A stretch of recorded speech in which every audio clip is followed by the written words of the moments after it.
Road ರೇಜ್ ಗಲಾಟೆಯಲ್ಲಿ wing commander ಇಂದ ಹಲ್ಲೆಗೊಳಗಾದಂಥ ವಿಕಾಸ್ ಅವರ ತಾಯಿ ನಮ್ಮ ಜೊತೆ ಇದ್ದಾರೆ. ಮೇಡಮ್, ಈಗ ನಿಮ್ಮ ಮಗನ ಮೇಲೆ ನಿನ್ನೆ ಹಲ್ಲೆ ಆಗಿತ್ತು ಅಂತ ಹೇಳಿದ್ರು, ನೀವು ಕಂಪ್ಲೇಂಟ್ ಕೂಡ ಕೊಟ್ಟಿದ್ದೀರಾ. ಮನೆಗೆ ನಿಮ್ಮ ಮಗ ವಾಪಸ್ ಬಂದಾಗ ಯಾವ ಸ್ಥಿತಿಲಿದ್ರು ಮೇಡಮ್? ಅವನ ಕೈ ಕಚ್ಚಿರೋದು, ಕಾಲು ಗಾಯ ಆಗಿರೋದು, ಮುಖ ಎಲ್ಲ ಪರ್ಚಿದ್ದಾರೆ, ಬಾಯಲ್ಲೆಲ್ಲ ಬೆರಳು ಹಾಕಿ ಕಿತ್ತಾಕ್ಬಿಟ್ಟಿದ್ದಾನೆ. ಅದು ನೋಡಿದಾಗ ಭಯ ಆಯಿತು ನನಗೆ. ಬಟ್ ಮಕ್ಕಳಲ್ವಾ, ಹೊರಗಡೆ ಗಾಡಿ ವಿಷಯಕ್ಕೆ ಏನೋ ಗಲಾಟೆ ಆಗಿದೆ ಅಂತ ಹೇಳ್ಬಿಟ್ಟು ನಾನು ಸುಮ್ಮನಾಗ್ಬಿಟ್ಟೆ. ಆಮೇಲೆ ಗೊತ್ತಾಯಿತು ಸೋಷಲ್ ಮೀಡಿಯಾದಲ್ಲಿ ಕಮಾಂಡ್ ಆಗಿ ಒಬ್ಬ ಕನ್ನಡ ಪರ ಹೋರಾಟ ಅದು ಇದು ಯಾರೋ ಮಾಡಿದ್ರು ಅಂತಂದು ಹೇಳ್ಬಿಟ್ಟು ಅವ್ನು ಸಿಂಪತಿ ಗಿಟ್ಟಿಸ್ಕೊಳ್ಳೋಕ್ಕೆ ನನ್ನ ಮಗನ್ನ ಬಳಸ್ಕೊಂಡಿದ್ದಾನೆ ಅವನು. ಇದು ಕೇಸ್ ಆಗಿದೆ ಅಂತ ಹೇಳಿ ನಿಮಗೆ ಯಾವಾಗ ಗೊತ್ತಾಯ್ತು ಅಂತ? ನನಗೆ ಮಧ್ಯಾಹ್ನ ಒಂದು 4 ಗಂಟೆ ಪೊಲೀಸರು ಮನೆಗೆ ಬಂದು ಮಗನ ಕರ್ಕೊಂಡು ಹೋದಾಗ ಗೊತ್ತಾಯಿತು ಸರ್. ನನಗೆ ಅಲ್ಲಿವರೆಗೂ ನಾವು ಮನೇಲಿ ಹಿಂಗೆ ಅವ್ನು ಬಿದ್ದು ಬಂದಿದ್ದಾನಲ್ವ, ಗಾಯ ಆಗಿದೆ ಅಲ್ಲ ಅನ್ನೋ ಥರ ನಾವು ಟಿ ವಿನೂ ಹಾಕಿಲ್ಲ, ಮೊಬೈಲ್ ಯೂಸ್ ಮಾಡಿಲ್ಲ, ಏನಿಲ್ಲ. ನಂಗೆ ಅಲ್ಲಿವರೆಗೂ ವಿಷಯನೇ ಗೊತ್ತಿಲ್ಲ. 4 ಗಂಟೆವರೆಗೂ ಪೊಲೀಸರು ಮನೆಗೆ ಬಂದಾಗೆ ಗೊತ್ತಾಗಿದ್ದು ಇದು ಕೇಸ್ ಆಗಿದೆ ಅಂತಂದೇಳಿ. ಈಗ ಅವರು ಫಸ್ಟಿಗೆ ಹೇಳಿದ್ದು ನಿಮ್ಮ ಮಗನೇ ಹೊಡೆದಿದ್ದಾನೆ, ಅವರು ತಲೆ ಎಲ್ಲ ರಕ್ತ ಬಂದಿರೋ ವಿಡಿಯೋ ಎಲ್ಲ ಹಾಕಿದ್ರು, ಒಂದು CCTV ಬಂತು, ಅದರಲ್ಲಿ ನಿಮ್ಮ ಮಗನ ಮೇಲೆ ಹಲ್ಲೆ ಆಗಿದೆ. ನೀವು ಏನು ಹೇಳ್ತೀರಾ ಇದ್ರ ಬಗ್ಗೆ? ಅಲ್ಲ, ನಾನು ಹೇಳೋದೇನಿದೆ, ಸತ್ಯ ಜಗತ್ತಿಗೆ ಕಾಣಿಸ್ತಾ ಇದೆ ಇಲ್ಲಿ ಯಾರು ಏನು ಮಾಡಿದ್ದಾರೆ ಅಂತಂದು. ಫಸ್ಟ್ ಯಾರು ಅಲ್ಲೇ ಮಾಡಿದ್ದಾರೆ ಅನ್ನೋದು ಗೊತ್ತಾಗ್ತಾ ಇದೆ. ಈಗ ಮೊಬೈಲ್ ಕಿತ್ಕೊಂಡು ಬಿಸಾಕಿದ್ದಾನೆ, ಗಾಡಿ ಎತ್ತಿ ಬಿಸಾಕಿದ್ದಾನೆ. ಒಬ್ಬ ಜನಗಳನ್ನ ರಕ್ಷಣೆ ಮಾಡೋ ಅಧಿಕಾರದಲ್ಲಿ ಇದ್ಬಿಟ್ಟು ಈ ಥರ ದಬ್ಬಾಳಿಕೆ ಮಾಡಿದ್ರೆ ಇವ್ರಿಗೆಲ್ಲ ಏನು ಹೇಳ್ಬೇಕು ಇವ್ರಿಗೆ? ಅದೇ ಮೇಡಮ್, ಈಗ ನಿಮ್ಮ ಮಗನ ಬಂದು ಮಧ್ಯಾಹ್ನನೇ ಮನೆಯಿಂದ ಕರ್ಕೊಂಡು ಹೋಗ್ಬಿಟ್ರು, ಅವ್ರನ್ನ ನೀವು ಕಂಪ್ಲೇಂಟ್ ಕೊಟ್ಟು ನಿನ್ನೆ ಕೊಟ್ಟಿದ್ದೀರಾ, ಇಷ್ಟೊತ್ತಾದರೂ ಏನೂ ಸುದ್ದಿ ಇಲ್ಲ. ಅದು ನಮ್ಮ ಲಾಯರ್ ನೋಡ್ಕೊಳ್ತಾರೆ, ಮತ್ತು ಕನ್ನಡ ಪರ ಸಂಘದವರೆಲ್ಲ ನನ್ನ ಜೊತೆ ನಿಂತಿದ್ದಾರೆ. ಅವ್ರುಗಳು ಏನು ಹೇಳ್ತಾರೋ ಅದು ನೆಕ್ಸ್ಟ್ ನಾವು ಮುಂದುವರಿತೀವಿ. ವಿಂಗ್ ಕಮಾಂಡರ್ನ ಅರೆಸ್ಟು ಮಾಡಿಲ್ಲ ಪೊಲೀಸರು, ಅದಕ್ಕೆ ಏನು ಹೇಳ್ತೀರಾ?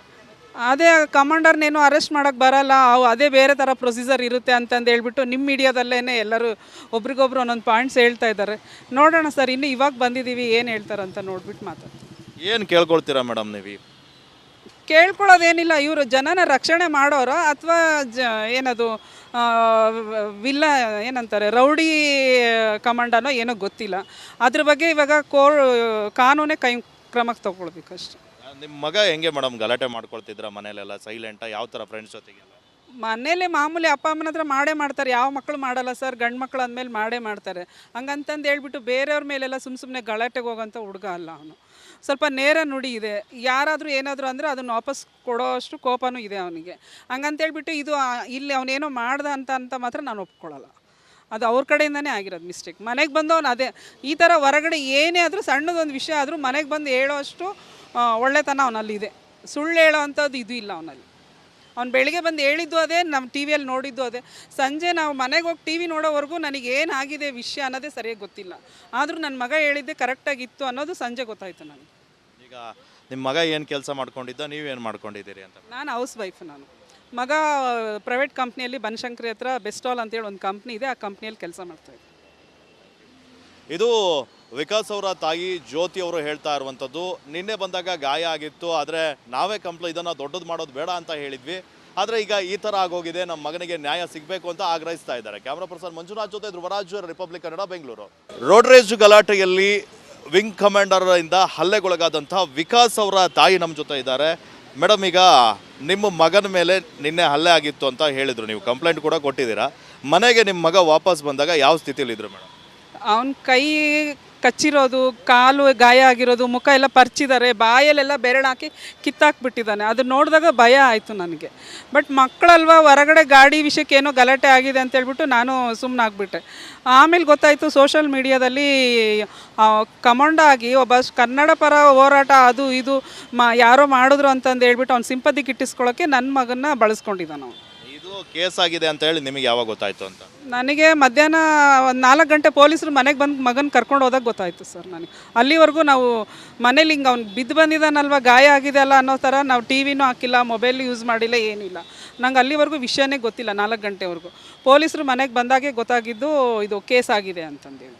ಈಗ ಅವರು ಫಸ್ಟಿಗೆ ಹೇಳಿದ್ದು ನಿಮ್ಮ ಮಗನೇ ಹೊಡೆದಿದ್ದಾನೆ, ಅವರು ತಲೆ ಎಲ್ಲ ರಕ್ತ ಬಂದಿರೋ ವಿಡಿಯೋ ಎಲ್ಲ ಹಾಕಿದ್ರು, ಒಂದು CCTV ಬಂತು, ಅದರಲ್ಲಿ ನಿಮ್ಮ ಮಗನ ಮೇಲೆ ಹಲ್ಲೆ ಆಗಿದೆ. ನೀವು ಏನು ಹೇಳ್ತೀರಾ ಇದ್ರ ಬಗ್ಗೆ? ಅಲ್ಲ, ನಾನು ಹೇಳೋದೇನಿದೆ, ಸತ್ಯ ಜಗತ್ತಿಗೆ ಕಾಣಿಸ್ತಾ ಇದೆ ಇಲ್ಲಿ ಯಾರು ಏನು ಮಾಡಿದ್ದಾರೆ ಅಂತಂದು. ಫಸ್ಟ್ ಯಾರು ಅಲ್ಲೇ ಮಾಡಿದ್ದಾರೆ ಅನ್ನೋದು ಗೊತ್ತಾಗ್ತಾ ಇದೆ. ಈಗ ಮೊಬೈಲ್ ಕಿತ್ಕೊಂಡು ಬಿಸಾಕಿದ್ದಾನೆ, ಗಾಡಿ ಎತ್ತಿ ಬಿಸಾಕಿದ್ದಾನೆ. ಒಬ್ಬ ಜನಗಳನ್ನ ರಕ್ಷಣೆ ಮಾಡೋ ಅಧಿಕಾರದಲ್ಲಿ ಇದ್ಬಿಟ್ಟು ಈ ಥರ ದಬ್ಬಾಳಿಕೆ ಮಾಡಿದ್ರೆ ಇವ್ರಿಗೆಲ್ಲ ಏನು ಹೇಳ್ಬೇಕು ಇವ್ರಿಗೆ? ಅದೇ ಮೇಡಮ್, ಈಗ ನಿಮ್ಮ ಮಗನ ಬಂದು ಮಧ್ಯಾಹ್ನನೇ ಮನೆಯಿಂದ ಕರ್ಕೊಂಡು ಹೋಗ್ಬಿಟ್ರು. ಅವ್ರನ್ನ ನೀವು ಕಂಪ್ಲೇಂಟ್ ಕೊಟ್ಟು ನಿನ್ನೆ ಕೊಟ್ಟಿದ್ದೀರಾ, ಇಷ್ಟೊತ್ತಾದರೂ ಏನೂ ಸುದ್ದಿ ಇಲ್ಲ. ಅದು ನಮ್ಮ ಲಾಯರ್ ನೋಡ್ಕೊಳ್ತಾರೆ, ಮತ್ತು ಕನ್ನಡ ಪರ ಸಂಘದವರೆಲ್ಲ ನನ್ನ ಜೊತೆ ನಿಂತಿದ್ದಾರೆ. ಅವ್ರುಗಳು ಏನು ಹೇಳ್ತಾರೋ ಅದ್ರ ಅದು ನೆಕ್ಸ್ಟ್ ನಾವು ಮುಂದುವರಿತೀವಿ. ಅದೇ ವಿಂಗ್ ಕಮಾಂಡರ್ನ ಅರೆಸ್ಟು ಮಾಡಿಲ್ಲ ಪೊಲೀಸರು, ಅದಕ್ಕೆ ಏನು ಹೇಳ್ತೀರಾ? ಅದೇ ಕಮಾಂಡರ್ನೇನು ಅರೆಸ್ಟ್ ಮಾಡೋಕ್ಕೆ ಬರಲ್ಲ, ಅದೇ ಬೇರೆ ಥರ ಪ್ರೊಸೀಜರ್ ಇರುತ್ತೆ ಅಂತಂದು ಹೇಳ್ಬಿಟ್ಟು ನಿಮ್ಮ ಮೀಡಿಯಾದಲ್ಲೇ ಎಲ್ಲರೂ ಒಬ್ರಿಗೊಬ್ರು ಒಂದೊಂದು ಪಾಯಿಂಟ್ಸ್ ಹೇಳ್ತಾ ಇದ್ದಾರೆ. ನೋಡೋಣ ಸರ್, ಇನ್ನು ಇವಾಗ ಬಂದಿದ್ದೀವಿ, ಏನು ಹೇಳ್ತಾರಂತ ನೋಡ್ಬಿಟ್ಟು ಮಾತಾಡ್ತೀವಿ. ಏನು ಕೇಳ್ಕೊಳ್ತೀರಾ ಮೇಡಮ್ ನೀವು? ಕೇಳ್ಕೊಳ್ಳೋದೇನಿಲ್ಲ, ಇವರು ಜನನ ರಕ್ಷಣೆ ಮಾಡೋರು ಅಥವಾ ಏನದು ವಿಲ್ಲ ಏನಂತಾರೆ ರೌಡಿ ಕಮಾಂಡನೋ ಏನೋ ಗೊತ್ತಿಲ್ಲ. ಅದ್ರ ಬಗ್ಗೆ ಇವಾಗ ಕಾನೂನೇ ಕ್ರಮಕ್ಕೆ ತಗೊಳ್ಬೇಕಷ್ಟೆ. ನಿಮ್ಮ ಮಗ ಹೆಂಗೆ ಮೇಡಮ್ ಗಲಾಟೆ ಮಾಡ್ಕೊಳ್ತಿದ್ರ ಮನೇಲೆಲ್ಲ ಸೈಲೆಂಟಾ, ಯಾವ ಥರ ಫ್ರೆಂಡ್ಸ್ ಜೊತೆಗೆಲ್ಲ? ಮನೇಲಿ ಮಾಮೂಲಿ ಅಪ್ಪ ಅಮ್ಮನ ಹತ್ರ ಮಾಡೇ ಮಾಡ್ತಾರೆ, ಯಾವ ಮಕ್ಕಳು ಮಾಡಲ್ಲ ಸರ್, ಗಂಡು ಮಕ್ಕಳು ಅಂದಮೇಲೆ ಮಾಡೇ ಮಾಡ್ತಾರೆ. ಹಂಗಂತಂದು ಹೇಳ್ಬಿಟ್ಟು ಬೇರೆಯವ್ರ ಮೇಲೆಲ್ಲ ಸುಮ್ಮನೆ ಗಲಾಟೆಗೆ ಹೋಗೋಂಥ ಹುಡುಗ ಅಲ್ಲ ಅವನು. ಸ್ವಲ್ಪ ನೇರ ನುಡಿ ಇದೆ, ಯಾರಾದರೂ ಏನಾದರೂ ಅಂದರೆ ಅದನ್ನು ವಾಪಸ್ ಕೊಡೋ ಅಷ್ಟು ಕೋಪನೂ ಇದೆ ಅವನಿಗೆ. ಹಂಗಂತೇಳ್ಬಿಟ್ಟು ಇದು ಇಲ್ಲಿ ಅವನೇನೋ ಮಾಡ್ದ ಅಂತ ಮಾತ್ರ ನಾನು ಒಪ್ಕೊಳ್ಳಲ್ಲ. ಅದು ಅವ್ರ ಕಡೆಯಿಂದನೇ ಆಗಿರೋದು ಮಿಸ್ಟೇಕ್. ಮನೆಗೆ ಬಂದವನು ಅದೇ ಈ ಥರ ಹೊರಗಡೆ ಏನೇ ಆದರೂ ಸಣ್ಣದೊಂದು ವಿಷಯ ಆದರೂ ಮನೆಗೆ ಬಂದು ಹೇಳೋ ಅಷ್ಟು ಒಳ್ಳೆತನ ಅವನಲ್ಲಿದೆ. ಸುಳ್ಳು ಹೇಳೋ ಅಂಥದ್ದು ಇದು ಇಲ್ಲ ಅವನಲ್ಲಿ. ಅವ್ನು ಬೆಳಿಗ್ಗೆ ಬಂದು ಹೇಳಿದ್ದು ಅದೇ, ನಮ್ಮ ಟಿ ವಿಯಲ್ಲಿ ನೋಡಿದ್ದು ಅದೇ. ಸಂಜೆ ನಾವು ಮನೆಗೆ ಹೋಗಿ ಟಿ ವಿ ನೋಡೋವರೆಗೂ ನನಗೇನಾಗಿದೆ ವಿಷಯ ಅನ್ನೋದೇ ಸರಿಯಾಗಿ ಗೊತ್ತಿಲ್ಲ. ಆದರೂ ನನ್ನ ಮಗ ಹೇಳಿದ್ದೆ ಕರೆಕ್ಟಾಗಿತ್ತು ಅನ್ನೋದು ಸಂಜೆ ಗೊತ್ತಾಯಿತು ನನಗೆ. ಈಗ ನಿಮ್ಮ ಮಗ ಏನು ಕೆಲಸ ಮಾಡ್ಕೊಂಡಿದ್ದ, ನೀವೇನು ಮಾಡ್ಕೊಂಡಿದ್ದೀರಿ ಅಂತ? ನಾನು ಹೌಸ್ ವೈಫ್. ಮಗ ಪ್ರೈವೇಟ್ ಕಂಪ್ನಿಯಲ್ಲಿ ಬನಶಂಕರಿ ಹತ್ರ ಬೆಸ್ಟಾಲ್ ಅಂತೇಳಿ ಒಂದು ಕಂಪ್ನಿ ಇದೆ, ಆ ಕಂಪ್ನಿಯಲ್ಲಿ ಕೆಲಸ ಮಾಡ್ತಾಯಿದ್ದೆ. ಇದು ವಿಕಾಸ್ ಅವರ ತಾಯಿ ಜ್ಯೋತಿ ಅವರು ಹೇಳ್ತಾ ಇರುವಂಥದ್ದು. ನಿನ್ನೆ ಬಂದಾಗ ಗಾಯ ಆಗಿತ್ತು, ಆದರೆ ನಾವೇ ಇದನ್ನು ದೊಡ್ಡದು ಮಾಡೋದು ಬೇಡ ಅಂತ ಹೇಳಿದ್ವಿ. ಆದರೆ ಈಗ ಈ ಥರ ಆಗೋಗಿದೆ, ನಮ್ಮ ಮಗನಿಗೆ ನ್ಯಾಯ ಸಿಗಬೇಕು ಅಂತ ಆಗ್ರಹಿಸ್ತಾ ಇದ್ದಾರೆ. ಕ್ಯಾಮ್ರಾ ಪರ್ಸನ್ ಮಂಜುನಾಥ್ ಜೊತೆ ಧ್ರುವರಾಜ್, ರಿಪಬ್ಲಿಕ್ ಕನ್ನಡ, ಬೆಂಗಳೂರು. ರೋಡ್ ರೇಜ್ ಗಲಾಟೆಯಲ್ಲಿ ವಿಂಗ್ ಕಮಾಂಡರ್ ಇಂದ ಹಲ್ಲೆಗೊಳಗಾದಂಥ ವಿಕಾಸ್ ಅವರ ತಾಯಿ ನಮ್ಮ ಜೊತೆ ಇದ್ದಾರೆ. ಮೇಡಮ್, ಈಗ ನಿಮ್ಮ ಮಗನ ಮೇಲೆ ನಿನ್ನೆ ಹಲ್ಲೆ ಆಗಿತ್ತು ಅಂತ ಹೇಳಿದ್ರು, ನೀವು ಕಂಪ್ಲೇಂಟ್ ಕೂಡ ಕೊಟ್ಟಿದ್ದೀರಾ. ಮನೆಗೆ ನಿಮ್ಮ ಮಗ ವಾಪಸ್ ಬಂದಾಗ ಯಾವ ಸ್ಥಿತಿಲಿದ್ರು ಮೇಡಮ್? ಅವನ ಕೈ ಕಚ್ಚಿರೋದು, ಕಾಲು ಗಾಯ ಆಗಿರೋದು, ಮುಖ ಎಲ್ಲ ಪರ್ಚಿದ್ದಾರೆ, ಬಾಯಲ್ಲೆಲ್ಲ ಬೆರಳು ಹಾಕಿ ಕಿತ್ತಾಕ್ಬಿಟ್ಟಿದ್ದಾನೆ. ಅದು ನೋಡಿದಾಗ ಭಯ ಆಯಿತು ನನಗೆ. ಬಟ್ ಮಕ್ಕಳಲ್ವ, ಹೊರಗಡೆ ಗಾಡಿ ವಿಷಯಕ್ಕೆ ಏನೋ ಗಲಾಟೆ ಆಗಿದೆ ಅಂತೇಳ್ಬಿಟ್ಟು ನಾನು ಸುಮ್ಮನಾಗ್ಬಿಟ್ಟೆ. ಆಮೇಲೆ ಗೊತ್ತಾಯಿತು ಸೋಷಲ್ ಮೀಡಿಯಾದಲ್ಲಿ ಕಮಾಂಡ ಆಗಿ ಒಬ್ಬ ಕನ್ನಡ ಪರ ಹೋರಾಟ ಅದು ಇದು ಯಾರೋ ಮಾಡಿದ್ರು ಅಂತಂದು ಹೇಳ್ಬಿಟ್ಟು ಅವ್ನು ಸಿಂಪತಿ ಗಿಟ್ಟಿಸ್ಕೊಳ್ಳೋಕ್ಕೆ ನನ್ನ ಮಗನ್ನ ಬಳಸ್ಕೊಂಡಿದ್ದಾನೆ ಅವನು. ಇದು ಕೇಸ್ ಆಗಿದೆ ಅಂತ ಹೇಳಿ ನಿಮಗೆ ಯಾವಾಗ ಗೊತ್ತಾಯಿತು ಅಂತ? ನನಗೆ ಮಧ್ಯಾಹ್ನ ಒಂದು 4 ಗಂಟೆ ಪೊಲೀಸರು ಮನೆಗೆ ಬಂದು ಮಗನ ಕರ್ಕೊಂಡು ಹೋದಾಗ ಗೊತ್ತಾಯಿತು ಸರ್ ನನಗೆ. ಅಲ್ಲಿವರೆಗೂ ನಾವು ಮನೇಲಿ ಹಿಂಗೆ ಅವ್ನು ಬಿದ್ದು ಬಂದಿದ್ದಾನಲ್ವ, ಗಾಯ ಆಗಿದೆ ಅಲ್ಲ ಅನ್ನೋ ಥರ ನಾವು ಟಿ ವಿನೂ ಹಾಕಿಲ್ಲ, ಮೊಬೈಲ್ ಯೂಸ್ ಮಾಡಿಲ್ಲ, ಏನಿಲ್ಲ.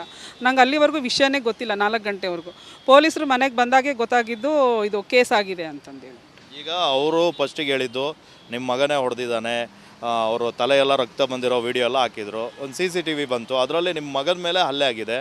ನೀವು ಏನು ಹೇಳ್ತೀರಾ ಇದ್ರ ಬಗ್ಗೆ? ಅಲ್ಲ, ನಾನು ಹೇಳೋದೇನಿದೆ, ಸತ್ಯ ಜಗತ್ತಿಗೆ ಕಾಣಿಸ್ತಾ ಇದೆ ಇಲ್ಲಿ ಯಾರು ಏನು ಮಾಡಿದ್ದಾರೆ ಅಂತಂದು. ಫಸ್ಟ್ ಯಾರು ಅಲ್ಲೇ ಮಾಡಿದ್ದಾರೆ ಅನ್ನೋದು ಗೊತ್ತಾಗ್ತಾ ಇದೆ. ಈಗ ಮೊಬೈಲ್ ಕಿತ್ಕೊಂಡು ಬಿಸಾಕಿದ್ದಾನೆ, ಗಾಡಿ ಎತ್ತಿ ಬಿಸಾಕಿದ್ದಾನೆ. ಒಬ್ಬ ಜನಗಳನ್ನ ರಕ್ಷಣೆ ಮಾಡೋ ಅಧಿಕಾರದಲ್ಲಿ ಇದ್ಬಿಟ್ಟು ಈ ಥರ ದಬ್ಬಾಳಿಕೆ ಮಾಡಿದ್ರೆ ಇವ್ರಿಗೆಲ್ಲ ಏನು ಹೇಳ್ಬೇಕು ಇವ್ರಿಗೆ? ಅದೇ ಮೇಡಮ್, ಈಗ ನಿಮ್ಮ ಮಗನ ಬಂದು ಮಧ್ಯಾಹ್ನನೇ ಮನೆಯಿಂದ ಕರ್ಕೊಂಡು ಹೋಗ್ಬಿಟ್ರು. ಅವ್ರನ್ನ ನೀವು ಕಂಪ್ಲೇಂಟ್ ಕೊಟ್ಟು ನಿನ್ನೆ ಕೊಟ್ಟಿದ್ದೀರಾ, ಇಷ್ಟೊತ್ತಾದರೂ ಏನೂ ಸುದ್ದಿ ಇಲ್ಲ. ಅದು ನಮ್ಮ ಲಾಯರ್ ನೋಡ್ಕೊಳ್ತಾರೆ, ಮತ್ತು ಕನ್ನಡ ಪರ ಸಂಘದವರೆಲ್ಲ ನನ್ನ ಜೊತೆ ನಿಂತಿದ್ದಾರೆ. ಅವ್ರುಗಳು ಏನು ಹೇಳ್ತಾರೋ ಅದು ನೆಕ್ಸ್ಟ್ ನಾವು ಮುಂದುವರಿತೀವಿ. ವಿಂಗ್ ಕಮಾಂಡರ್ನ ಅರೆಸ್ಟು ಮಾಡಿಲ್ಲ ಪೊಲೀಸರು, ಅದಕ್ಕೆ ಏನು ಹೇಳ್ತೀರಾ? ಅದೇ ಕಮಾಂಡರ್ನೇನು ಅರೆಸ್ಟ್ ಮಾಡೋಕ್ಕೆ ಬರಲ್ಲ, ಅದೇ ಬೇರೆ ಥರ ಪ್ರೊಸೀಜರ್ ಇರುತ್ತೆ ಅಂತಂದು ಹೇಳ್ಬಿಟ್ಟು ನಿಮ್ಮ ಮೀಡಿಯಾದಲ್ಲೇ ಎಲ್ಲರೂ ಒಬ್ರಿಗೊಬ್ರು ಒಂದೊಂದು ಪಾಯಿಂಟ್ಸ್ ಹೇಳ್ತಾ ಇದ್ದಾರೆ. ನೋಡೋಣ ಸರ್, ಇನ್ನು ಇವಾಗ ಬಂದಿದ್ದೀವಿ, ಏನು ಹೇಳ್ತಾರಂತ ನೋಡ್ಬಿಟ್ಟು ಮಾತಾಡ್ತೀವಿ. ಏನು ಕೇಳ್ಕೊಳ್ತೀರಾ ಮೇಡಮ್ ನೀವು? ಕೇಳ್ಕೊಳ್ಳೋದೇನಿಲ್ಲ, ಇವರು ಜನನ ರಕ್ಷಣೆ ಮಾಡೋರು ಅಥವಾ ಏನದು ವಿಲ್ಲ ಏನಂತಾರೆ ರೌಡಿ ಕಮಾಂಡನೋ ಏನೋ ಗೊತ್ತಿಲ್ಲ. ಅದ್ರ ಬಗ್ಗೆ ಇವಾಗ ಕಾನೂನೇ ಕ್ರಮಕ್ಕೆ ತಗೊಳ್ಬೇಕಷ್ಟೆ. ನಿಮ್ಮ ಮಗ ಹೆಂಗೆ ಮೇಡಮ್ ಗಲಾಟೆ ಮಾಡ್ಕೊಳ್ತಿದ್ರ ಮನೇಲೆಲ್ಲ ಸೈಲೆಂಟಾ, ಯಾವ ಥರ ಫ್ರೆಂಡ್ಸ್ ಜೊತೆಗೆಲ್ಲ? ಮನೇಲಿ ಮಾಮೂಲಿ ಅಪ್ಪ ಅಮ್ಮನ ಹತ್ರ ಮಾಡೇ ಮಾಡ್ತಾರೆ, ಯಾವ ಮಕ್ಕಳು ಮಾಡಲ್ಲ ಸರ್, ಗಂಡು ಮಕ್ಕಳು ಅಂದಮೇಲೆ ಮಾಡೇ ಮಾಡ್ತಾರೆ. ಹಂಗಂತಂದು ಹೇಳ್ಬಿಟ್ಟು ಬೇರೆಯವ್ರ ಮೇಲೆಲ್ಲ ಸುಮ್ಮನೆ ಗಲಾಟೆಗೆ ಹೋಗೋಂಥ ಹುಡುಗ ಅಲ್ಲ ಅವನು.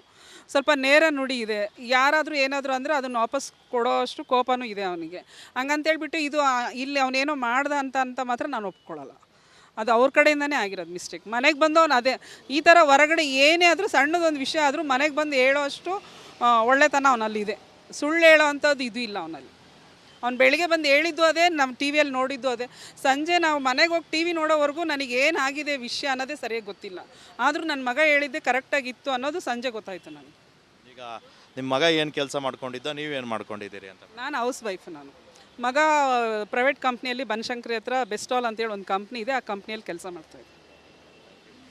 ಇದು ವಿಕಾಸ್ ಅವರ ತಾಯಿ ಜ್ಯೋತಿ ಅವರು ಹೇಳ್ತಾ ಇರುವಂಥದ್ದು. ನಿನ್ನೆ ಬಂದಾಗ ಗಾಯ ಆಗಿತ್ತು, ಆದರೆ ನಾವೇ ಇದನ್ನು ದೊಡ್ಡದು ಮಾಡೋದು ಬೇಡ ಅಂತ ಹೇಳಿದ್ವಿ. ಆದರೆ ಈಗ ಈ ಥರ ಆಗೋಗಿದೆ, ನಮ್ಮ ಮಗನಿಗೆ ನ್ಯಾಯ ಸಿಗಬೇಕು ಅಂತ ಆಗ್ರಹಿಸ್ತಾ ಇದ್ದಾರೆ. ಕ್ಯಾಮ್ರಾ ಪರ್ಸನ್ ಮಂಜುನಾಥ್ ಜೊತೆ ಧ್ರುವರಾಜ್, ರಿಪಬ್ಲಿಕ್ ಕನ್ನಡ, ಬೆಂಗಳೂರು.